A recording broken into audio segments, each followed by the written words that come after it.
Dans cette vidéo, on va voir tout ce qu'il y a à savoir sur les positions en chinois. Et si tu es un peu avancé, tu peux aller directement à la partie structure avancée. Je pense que j'ai mis les timecodes. Et donc, on commence par les deux plus simples, shang et xia. Donc, shang qui veut dire au-dessus et xia qui veut dire au-dessous. Pour pas les confondre, donc si on regarde le caractère, ça représente une surface et un objet. Donc, pour xia, c'est un objet en dessous de la surface. Donc, c'est pour ça que ça veut dire en dessous. Et pour shang, ça représente un objet qui est au-dessus d'une surface. Donc c'est pour ça que ça veut dire dessus. Mais c'est des caractères qui sont très utiles et dans d'autres contextes que juste des positions. Par exemple, shang, ça peut vouloir dire précédent. Ça veut dire dessus, mais ça peut aussi vouloir dire précédent. Et xia, ça veut dire dessous, mais ça peut aussi vouloir dire suivant. Par exemple, shang xingqi, qui veut dire la semaine précédente, donc la semaine passée, ou xia ge xingqi, qui veut dire la semaine suivante. Et ça sert aussi dans d'autres contextes. Mais bon, ici, dans cette vidéo, on va se concentrer uniquement sur les positions. Donc si on veut dire la tasse est sur la table, la tasse, beizi, est. Ici, l'erreur que je vois le plus fréquemment, je la vois tout le temps, c'est d'utiliser le verbe être. Parce qu'en français, on dit est, comme le verbe être. Mais en chinois, on n'utilise pas le verbe être. On ne met pas shi, c'est zai, qu'on pourrait traduire par se trouve. Donc, beizi zai. La tasse se trouve, et elle se trouve sur la table. Donc, zhuozi shang. Zhuozi, c'est la table, shang, dessus. Et ça, c'est une autre erreur que je vois tout le temps. C'est, donc en chinois, la position se met après le nom. Et en fait, je la comprends cette erreur parce qu'en français, on dit sur la table, alors qu'en chinois, c'est l'inverse. On dit d'abord table, et ensuite, on met la position, shang. Et ça, c'est bien de s'en rappeler parce que c'est le cas pour toutes les positions. Et souvent, même quand c'est assez instinctif avec shang et xia, quand c'est des positions plus complexes, ça se mélange. Donc il faut bien se rappeler que c'est ce principe pour toutes les positions. On met le nom de l'objet et après sa position. Zhuozi shang, sur la table. Et donc on va faire d'autres exemples pour pratiquer shang et xia. Donc le chat est sous la chaise. Donc le chat, c'est mao. Une erreur que je vois souvent, c'est de vouloir mettre ichi mao. C'est possible aussi, mais ça veut dire un chat. Si on veut dire le chat, il suffit de mettre mao. Et, donc là c'est le zai qui veut dire se trouve, et il ne faut pas mettre chez. Et sous la chaise, donc la chaise, yizi, et la position se met après, donc yizi xia. Le livre est sur le bureau. Donc même principe, pour dire le livre, il y a juste à mettre shu. Et, donc c'est pareil, zai, et sur le bureau, zhuozi shang. La position se met après. Et le bureau, c'est comme la table, c'est zhuozi, c'est le même mot. On aurait aussi pu dire yi ben shu, donc un livre.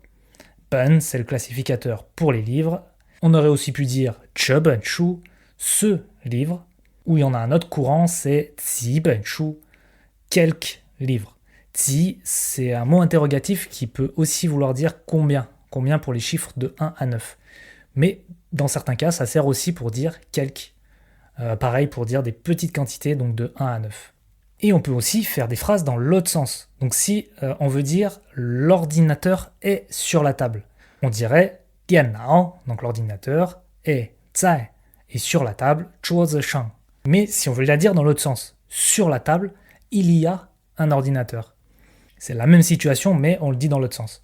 Dans ce cas-là, on dit, donc sur la table, c'est toujours zhuozi shang, il y a. Là, je sais que ça bloque souvent, mais en fait, c'est beaucoup plus simple que ce qu'on pense, parce qu'il y a juste besoin de dire avoir. Et le verbe avoir, en chinois, c'est juste yo. Et un ordinateur, là, il faut mettre le yige. Donc, yige dianao. Parce que c'est plus l'ordinateur, c'est un ordinateur. En fait, c'est encore plus simple dans ce sens-là, parce que, pour le coup, c'est la même chose qu'en français. On utilise le verbe avoir comme en français, en fait. Par contre, il faut savoir faire les deux parce qu'on ne les utilise pas dans les mêmes contextes. La première, on répond à la question « Où est l'ordinateur ?» L'ordinateur est sur la table. Et la deuxième, on répond à la question « Qu'est-ce qu'il y a sur la table ?» Et sur la table, il y a un ordinateur. Parce que si on nous pose la question « Qu'est-ce qu'il y a sur la table ?» on ne va pas répondre « L'ordinateur est sur la table ». C'est très bizarre de dire ça. Et on va pratiquer ça avec deux nouvelles positions, donc li et wai. Donc li qui veut dire à l'intérieur et wai qui veut dire à l'extérieur. Il y a un mot très connu avec wai, c'est wai guozhen, qui veut dire un étranger, mais donc littéralement ça veut dire wai, donc extérieur, guo, pays, et zhen, une personne. Donc une personne à l'extérieur du pays. Et donc là, on va commencer à voir leur version en 2 caractères. Parce que chaque position, on peut les utiliser soit en version 1 caractère, par exemple shang tout seul, ou en version 2 caractères, shang mian. Et c'est le cas pour toutes les positions. En fait, très souvent, c'est interchangeable. Des fois, c'est plus naturel une ou l'autre, mais donc très souvent, c'est interchangeable. Par contre, il y a quand même un cas où c'est pas interchangeable et on est obligé d'utiliser la version en 2 caractères. C'est quand la position n'est pas rattachée à un objet. Par exemple, quand on dit sur la table, quand on dit la tasse est sur la table, 杯子在桌子上, ici on dit c'est sur la table, sur un objet. Donc c'est rattaché à un objet. Donc ici on peut utiliser la version 1 caractère ou la version 2 caractères. Mais si c'était pas rattaché à un objet, si c'était pas sur la table, mais si c'était dessus, la tasse est dessus, on dirait 杯子在上面 et pas shang tout seul. Et c'est pour ça qu'on le voit avec waimen et limen, parce que c'est très courant de dire je suis à l'extérieur, je suis dehors. Et dans ce cas-là, on dirait 我在外面 parce que c'est pas à l'extérieur de quelque chose. Mais c'est ce qu'on va voir dans les exemples. Je t'attends à l'extérieur de la librairie. Dans cette phrase, la difficulté, c'est l'ordre. On commence par dire la position et ensuite on met l'action. Donc ici, l'action, c'est d'attendre. Et la position, donc, c'est à l'extérieur de la librairie.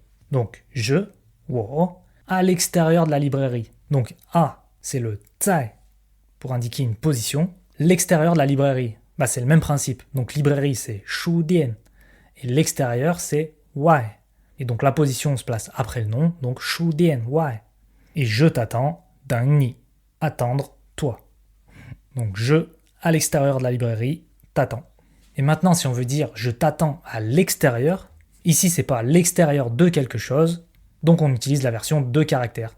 我在外面等你. Les jiaozi sont dans le frigo. Donc les jiaozi, c'est ça. Donc pour dire les jiaozi, il y a juste à dire jiaozi. Sont, ici c'est comme avant, donc c'est juste 在. Et dans le frigo, donc le frigo c'est 冰箱, et à l'intérieur, 里, qui se place aussi après.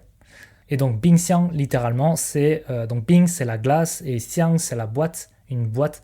Donc, c'est la boîte de glace.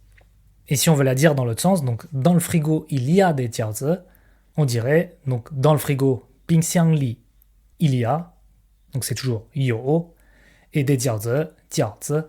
Et si on avait voulu dire, il y a quelques jiaozi, on aurait pu dire, ji ge jiaozi. Et donc, ça, c'est quelques dans le sens de... une dizaine, enfin moins de 10 en vrai. Si on avait voulu dire il y a des jiaozi, il y en a plein, on aurait pu utiliser, il y a quelques jiaozi mais plus que 10, on aurait pu utiliser ici, yo ici jiaozi. Ça veut aussi dire quelques, mais plus que 10. J'en profite pour te dire que si tu as envie d'accélérer ton apprentissage du chinois ou simplement que tu as envie d'être accompagné, je donne des cours en individuel, donc si tu as envie, tu peux réserver un cours avec moi, le lien est dans la description. Et donc on passe aux structures avancées. Donc le but ici, c'est pas simplement de faire des phrases simples comme la tasse est sur la table, mais de faire des phrases comme la tasse qui est sur la table. Et en fait, c'est très utile de savoir faire les deux parce que ça répond pas à la même question. Donc si on demande 杯子在哪儿, qui veut dire où est la tasse. Là, on répondrait 杯子在桌子上. La tasse se trouve sur la table. Mais si on nous demande 你想要哪个杯子, tu veux quelle tasse? Là, on répondrait je veux la tasse qui est sur la table. Et juste un point sur la question là, le xiang yao. Pour les objets, pour dire je veux un objet, il faut forcément qu'il y ait le yao. On peut pas mettre xiang tout seul, mais on peut mettre yao tout seul, qui veut dire je veux. C'est très fort. Par contre, si on met le xiang, c'est pour adoucir, c'est voudrait. Voilà. Mais il faut bien penser à toujours, il faut qu'il y ait le yao. Parce qu'il y a plein de... Ouais, c'est une erreur fréquente aussi, c'est de mettre que le xiang. Et donc pour la réponse, je veux la tasse qui est sur la table. Ici, le plus simple, c'est de voir la position comme un adjectif. Parce qu'un adjectif, c'est souvent très facile à placer. Par exemple, si on voulait dire « je veux la petite tasse », ça c'est simple, on dirait «我想要小杯子». Xiao, ça se place avant le nom. Xiao杯子. Et on aurait aussi pu dire « xiao de杯子». En fait, avec les petits adjectifs, on n'est pas obligé de mettre le « de », mais avec les grands adjectifs, on est obligé de le mettre. Par exemple, si on avait dit «漂亮的杯子», les jolies tasses, Là, on aurait été obligé de mettre de. Et donc ici, avec la position, on veut plus la tasse qui est jolie, on veut la tasse qui est sur la table. Mais même dans le sens, on peut vraiment le voir comme un adjectif. C'est plus la tasse qui est jolie, c'est la tasse qui est sur la table. C'est presque comme une de ses caractéristiques, quoi. Et donc ça se place exactement comme un adjectif. Donc si on prend juste la position, donc sur la table, c'est 桌子上. C'est ce qu'on voit depuis le début, c'est le nom et la position juste après. 桌子上, sur la table. Et ce bloc-là se place comme l'adjectif, comme là où on plaçait joli. Donc 我想要桌子上的杯子. On veut la tasse qui est sur la table. Donc un autre exemple, le chat qui est sous la chaise est très beau. Donc déjà, le chat est très beau. 猫很好看. Enfin, ça c'est la version neutre, mais on aurait pu utiliser 漂亮, qui est joli, ou même 可爱, qui veut dire mignon. Donc 猫很可爱. Et on rajoute la position. Donc ici c'est sous la chaise, donc 椅子下, le nom et la position. Et on le place comme un adjectif. Donc ici c'est le chat qui est sous la chaise, donc ça vient définir la position du chat. Donc 椅子下的猫很可爱. Et un peu plus dur, ma maison, c'est celle qui est derrière l'école. Bon, déjà, pour éviter de se perdre, on va répéter maison. Et après, on verra comment l'enlever. Donc déjà, ma maison, c'est la maison qui est derrière l'école. Donc petit à petit, ma maison. 我的房子 c'est 是. Ici, c'est 是 parce que c'est pas se trouve. Là, pour le coup, c'est vraiment le verbe être. En fait, la technique pour savoir si le est, ça se traduit par 在 ou par 是, c'est est-ce qu'on peut remplacer par se trouve. Et c'est la maison qui est derrière l'école. Là, je sais que on a tendance à se mélanger, donc pour pas se mélanger, il faut se rappeler de quoi on parle et quelle est sa position. Donc là, c'est la maison et sa position, c'est derrière l'école. Donc le derrière l'école, c'est ça qui servira un peu comme un adjectif. Mais nous, l'élément dont on parle, c'est la maison. Donc la maison qui est derrière l'école, c'est 学校后面的房子. La maison et la position qui agit comme un adjectif, donc qui se place avant. Et donc, pour éviter la répétition, ça c'est simple, il suffit d'enlever le dernier. 我的房子是学校后面的. Par contre, c'est bien d'être passé par l'étape où on la rajoute, parce qu'il ne faut pas oublier le de, et sinon on le rajoute, on ne sait pas trop pourquoi on le rajoute, mais on le rajoute parce qu'en fait c'est 后面的房子. Donc il faut bien laisser le de. Voilà encore une pour pratiquer un peu. Donc ma voiture, c'est la voiture qui est devant la librairie. Donc ma voiture, 我的车, c'est 是, parce qu'on ne peut pas remplacer par se trouve. On ne peut pas dire ma voiture se trouve la voiture qui est derrière la librairie ou devant la librairie. C'est ma voiture, c'est la voiture qui est devant la librairie. Et donc la voiture qui est devant la librairie, c'est ça qui est difficile. Donc de quoi on parle et qu'est-ce que c'est sa position? Donc on parle de quoi? On parle de la voiture. Et sa position, donc qui agira comme l'adjectif, c'est devant la librairie. Donc devant la librairie, c'est 书店前, et donc qui se place avant 车, 书店的车. Donc là, en entier, la phrase c'est ma voiture, c'est la voiture qui est devant la librairie. Et pareil, on n'est pas obligé de répéter 车, 我的车是书店前的. Donc ma voiture, c'est celle qui est devant la librairie. Et les deux dernières positions qu'on va voir, c'est 左 et 右. Donc 左 qui veut dire à gauche et 右 qui veut dire à droite. Et pour la version en 2 caractères, donc on peut utiliser déjà ce qu'on a vu juste avant, donc avec 面, on peut dire 左面 ou 右面. Mais il y a une autre possibilité, c'est d'utiliser 边, 左边, 右边. Donc voilà, en fait toutes les positions, même 上, on pourrait utiliser 上边, 下边, etc. C'est interchangeable, il y a 2 versions. Si on veut aller un peu dans le détail et trouver une subtilité entre les deux, mais c'est interchangeable en vrai. Hein. Mais donc la subtilité, c'est que bien, ça veut dire un côté et mien, ça veut dire une surface. C'est aussi pour ça que c'est plus fréquent avec gauche et droite d'utiliser côté, 左边, 右边, le côté gauche, le côté droit.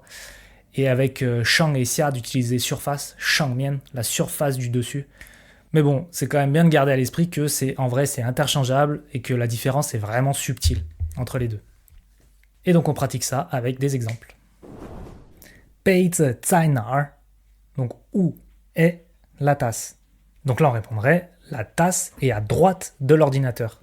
Donc la tasse, 杯子 est, donc se trouve, 在 est à droite de l'ordinateur.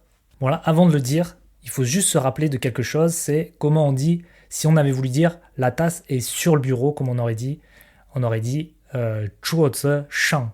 Donc 桌子, le nom, et 上, la position juste derrière.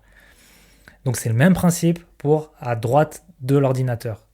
Donc c'est 电脑右边, à droite de l'ordinateur. 杯子左边有什么? À gauche de la tasse, il y a quoi? Donc à gauche de la tasse, il y a un ordinateur. Donc à gauche de la tasse, 杯子左边, il y a 有 un ordinateur, 一个电脑. Et donc un peu plus dur, si on dit 桌子上有两个杯子，你想要哪一个? Donc sur le bureau, il y a 2 tasses. Tu veux laquelle? Donc là, si on voulait répondre, je veux la tasse qui est à droite de l'ordinateur. Donc je veux 我想要. Et c'est là que c'est dur. Donc il faut se rappeler, qu'est-ce qu'on veut? On veut une tasse. Et quelle est sa position? Sa position, c'est à droite de l'ordinateur. Donc la position, là, vu que c'est qui est, c'est une structure qui est à droite, donc ça fonctionne comme un adjectif. Donc ça se place comme un adjectif. Donc la position à droite de l'ordinateur, c'est 电脑右边 et qui se place comme un adjectif, donc 的杯子. 电脑右边的杯子. Parce que pour rappel, hein, si on avait dit je veux la jolie tasse, on aurait dit 漂亮的杯子. Et si on veut dire je veux la tasse qui est devant l'ordinateur, donc je veux 我想要 et la tasse qui est devant l'ordinateur, qu'est-ce que je veux? C'est une tasse, donc l'objet que je veux c'est la tasse, et sa position qui va se placer comme un adjectif c'est cette fois devant l'ordinateur. Donc 电脑前面的杯子. Et encore une fois, si tu veux être accompagné pour apprendre le chinois, tu peux réserver un cours avec moi, le lien est dans la description.